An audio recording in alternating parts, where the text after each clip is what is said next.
అనిపించినప్పుడు ఒక 5 నిమిషాలు ఆఫీస్లో కూడా చేస్తూ ఉంటారు.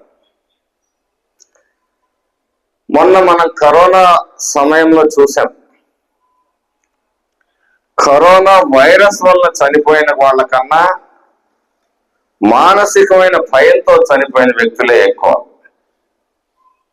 కొంతమంది అయితే హాస్పిటల్ పైభాగం నుంచి దూకి సూసైడ్ చేసుకున్నారు. పక్క బెడ్లో ఎవరన్నా చనిపోతే వీళ్ళు చనిపోయారు.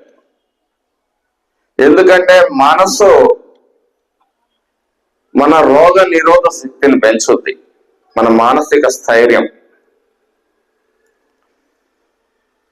అలాంటి ఒక పుణ్యభూమి మరి భారతదేశం అనేది ఒక పుణ్యభూమి.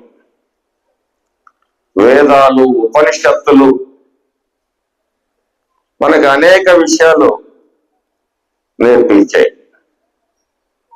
మీ అందరూ కూడా ఆరోగ్యకరమైన సమాజం ఉంటే ఒక దేశం భవిష్యత్తు బాగుంటుంది, ఎకానమీ డెవలప్ అవుతుంది, ప్రజల జీవితాల్లో ఆనందం ఉంటుంది. కాబట్టి ఒక ఆరోగ్యకరమైన సమాజం కోసం అందరూ కూడా యోగా కార్యక్రమంలో పాల్గొని ఇంట్లోనే కూర్చొని చేసుకోవాల్సిందిగా మరి మీ అందరినీ ఎప్పుడన్నా కొన్ని క్లాసెస్ గోవిందరెడ్డి గారు కండక్ట్ చేసినప్పుడు చూస్తే మీకు అవగాహన కల్పిస్తారు.